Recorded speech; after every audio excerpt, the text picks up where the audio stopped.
అంటే రానున్న 5 ఏళ్లలో 20,000 స్టార్టప్లకు అవకాశాల గురించి, పెట్టుబడుల గురించి అక్కడ వివరించారు. ఆంధ్రప్రదేశ్ అవకాశాల గని. అంటే మనకున్న ఆంధ్రప్రదేశ్‌లో ఉన్న రిసోర్సెస్ గానివ్వండి, రాష్ట్ర ప్రభుత్వం is of doing and speed of doing business విధానాలు గానివ్వండి, ఇవన్నీ దక్షిణ కొరియా పారిశ్రామికవేత్తలకు వివరించారు. అలాగే రతన్ టాటా ఇన్నోవేషన్ హబ్. ఈ హబ్ ద్వారా దీనికి సంబంధించి ఒక ఎంఓయూ కుదుర్చుకోవడము, అలాగే భారత్ సౌత్ కొరియా కారిడార్ అంటే ఈ పెట్టుబడుల కోసం ప్రత్యేకమైన ఒక కారిడార్ని ఏర్పాటు చేయడం అనేవి ప్రధానమైన అంశాలుగా ఇందులో ఉన్నాయి. సో ఇప్పుడు సౌత్ కొరియా అంతకుముందు అనేక దేశాలు పర్యటించారు. రష్యా వెళ్ళొచ్చారు, అమెరికా వెళ్ళారు, దావోస్ పర్యటనకి వెళ్ళారు. ఇలా రాష్ట్రంలో పెట్టుబడుల ఆకర్షణ కోసం, ఎందుకంటే ఏ రాష్ట్రమైనా అభివృద్ధి చెందాలంటే ఇన్ఫ్రాస్ట్రక్చరు, అలాగే అక్కడ పరిశ్రమలు, పెట్టుబడులు, ఉద్యోగ కల్పన, రెవెన్యూ జనరేషన్. ఇవాళ హైదరాబాద్, తెలంగాణలో మేజర్ రెవెన్యూ షేర్ హైదరాబాద్ నుంచి ఉంటుంది. అలాగే తమిళనాడు, చెన్నై, కర్ణాటక, బెంగళూరు, మహారాష్ట్ర, ముంబై. కోర్స్ ముంబై దేశానికి ఆర్థిక రాజధానిగా ఉంది. సో ఇలాగా అమరావతి ఒక ఆర్థిక పరంగా అభివృద్ధి చెందితే, అక్కడ పెట్టుబడులు పెరిగితే, రాజధానితో పాటు ఇతర రాష్ట్రంలో మిగతా ప్రాంతాలకు కూడా అభివృద్ధి సులువవుతుంది. ఇప్పటికే విశాఖపట్నం ఒక టెక్నికల్ హబ్గా ఉంది. గూగుల్ ఏఐ డేటా సెంటర్ కానివ్వండి, అనేక ఫార్చ్యూన్ 500 కంపెనీస్ అక్కడికి రావడం కానివ్వండి, ఇవన్నీ. ఇక రాయలసీమ, అక్కడ స్టీల్ ప్లాంటు, ఇతర పరిశ్రమలు, ఇప్పటికే శ్రీ సిటీ ఉంది, ఇంకా కొత్త పరిశ్రమలు రానున్నాయి. ఉత్తరాంధ్ర వైపు భోగాపురం ఎయిర్పోర్ట్తో పాటు ఇంకా కొన్ని పరిశ్రమలు.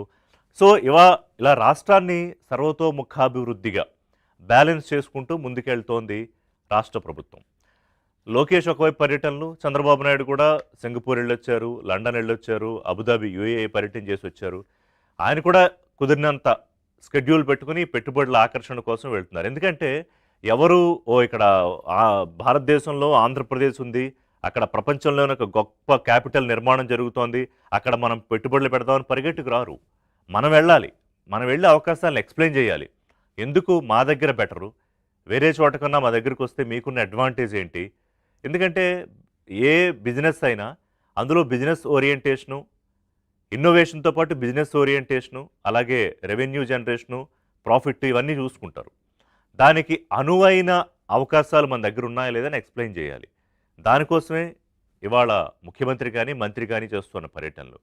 సరే, ముఖ్యమంత్రి మీద ఇంకా అదనపు భారం ఏంటంటే పరిపాలన, అభివృద్ధి, సంక్షేమం, వీటన్నిటిని బ్యాలెన్స్ చేసుకుంటూ వెళ్ళాలి. అది చేసుకుంటూ వెళుతున్నారు. అట్ ది సేమ్ టైం ఇది చేస్తేనే సరిపోతుందా? సరిపోదు, రాజకీయం కూడా చేయాలి. ఎందుకు రాజకీయం చేయాలి? దేశంలో ఉన్న ఏ పార్టీ అయినా, అది 12 కోట్ల మంది కార్యకర్తలు ఉన్న బీజేపీ అయినా, లేకపోతే అతి చిన్న పార్టీ అయినా, తప్పక రాజకీయం చేయాల్సిందే. మీకు ప్రభుత్వంలోకి రావాలంటే అధికారం కావాలి, అధికారం కావాలంటే ప్రత్యర్థులతో రాజకీయం చేయాలి. కానీ ఆంధ్రప్రదేశ్లో పరిస్థితి ఏంటంటే చంద్రబాబు నాయుడు చెప్పినట్టు ఆయన రాజకీయం చేస్తుంది ఎవరితో? జగన్మోహన్ రెడ్డితో. చంద్రబాబు మాటలోనే చెప్పాలంటే ఒక మతిస్థిమితం లేని వ్యక్తితో. నా మాటలుగా చంద్రబాబు నాయుడు అన్నారు ఇవి. అంతకుముందు ఏంటి? గొడ్డలి పార్టీ, విధ్వంసకర రాజకీయాలు చేసే పార్టీ. తప్పదు మరి, అలాంటి పార్టీతోనే రాజకీయం చేయకపోతే 2014-19లో ఇప్పుడు చేసినట్టే చంద్రబాబు నాయుడు అమరావతి కోసం ప్రయత్నం చేశారు, పెట్టుబడుల కోసం ప్రయత్నం చేశారు, అన్నీ చేశారు. కానీ రాజకీయం చేయడం వదిలేశారు. ఎందుకని? In the process of building the state, రాష్ట్రాన్ని పునర్నిర్మించడానికి ఉన్న ప్రయత్నంలో రాజకీయం వదిలేశారు. అప్పుడు ఏమైంది? అధికారం కోల్పోవాల్సి వచ్చింది, రాష్ట్రం మళ్ళీ ఎక్కడికో వెనక్కి వెళ్ళిపోయింది. తిరోగమన దిశ నుంచి మళ్ళీ ఇప్పుడు బయటికి తీసుకొస్తున్న పరిస్థితి. కానీ రాజకీయం చేయాలంటే రూల్స్ ఉండాలి కదా. రూల్స్, ఇప్పుడు ఏదైనా ఒక గేమ్ ఆడితే కొన్ని సెట్ ఆఫ్ రూల్స్ ఉంటాయి. ఆ రూల్స్ ప్రకారం ప్రత్యర్థులు లేకపోతే వీళ్ళు గేమ్ ఆడుతూ ఉంటారు. బట్ ఆంధ్రప్రదేశ్లో ఏ రూలు ఉండదు. అపోజిషన్లో ఉన్న, అఫ్కోర్స్ అఫీషియల్గా అపోజిషన్ అనేది లేకపోయినా, అపోజిషన్ లీడర్షిప్ అనేది ఉన్న రాజకీయ పార్టీ అదే కదా ప్రతిపక్షంగా. వాళ్ళకి ఏ రూల్స్ ఉండవు. ఉన్నది ఒకటే రూలు, విధ్వంసం అనే ఒక ఎజెండాతో ఆట ఆడడము. అదే కొద్ది రోజులుగా ఆంధ్రప్రదేశ్లో జరుగుతోంది. దానికి ఏదైనా టూల్ కావచ్చు, అది కులమా, మతమా, ప్రాంతమా, ఇంకొకట, ఏదో రకంగా వైషమ్యాలు తీసుకురావాలి, ప్రజల మధ్య ఒక అయోమయం క్రియేట్ చేయాలి.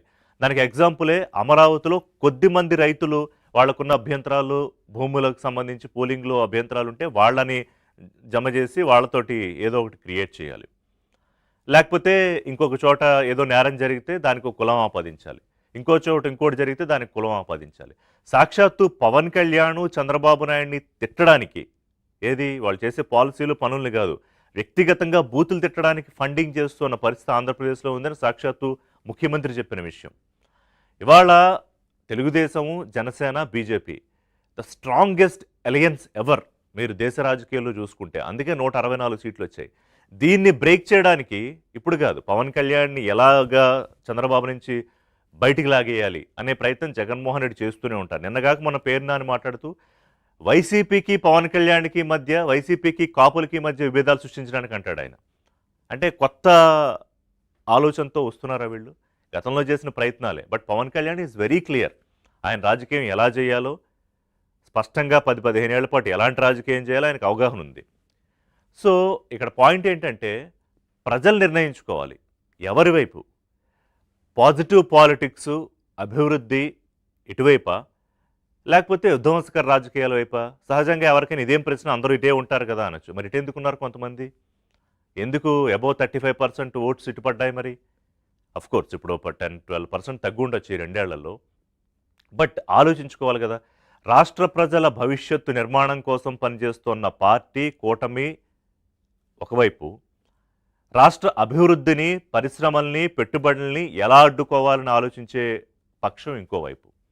ఎవరి వైపు ఉండాలో ఆంధ్రప్రదేశ్ ప్రజలే తేల్చుకోవాలని వదిలేయడానికి కుదరదు. ఎందుకంటే ప్రజలు చైతన్యవంతులే, వివేకవంతులే, ఆలోచిస్తారు. కానీ ఒక్కొక్క ఏరియాలో, ఒక్కొక్క పాకెట్స్లో ఒక్కొక్కసారి మైండ్ సెట్ని ఇన్ఫ్లుయెన్స్ చేసేలాగా కనుక ఈ పార్టీలు చేయగలిగితే ఆ ప్రమాదంలో పడే, ఆ ట్రాప్లో పడే అవకాశం ఉంటుంది.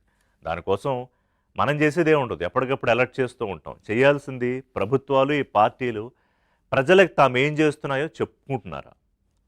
ఈ విధ్వంసకర రాజకీయాలను ఎస్టాబ్లిష్ చేయగలుగుతున్నారా? అదే మాట్లాడుతాం ఈరోజు. ఎందుకంటే 2047 వికసిత భారత్ కోసం ప్రధానమంత్రి మోడీ ఒక ప్రణాళిక, రూట్ మ్యాప్ సిద్ధం చేస్తే దాన్ని అందరికన్నా వేగంగా అందిపుచ్చుకుంది ఇద్దరు. ఒకటి చంద్రబాబు నాయుడు, 2 పవన్ కళ్యాణ్.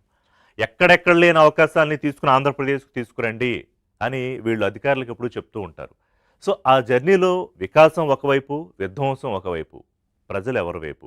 అలాగే ఈ విధ్వంసకర పాలిటిక్స్కు ఏదో ఒక కామానో, ఫుల్ స్టాప్ ఉండాలి కదా, క్లైమాక్స్.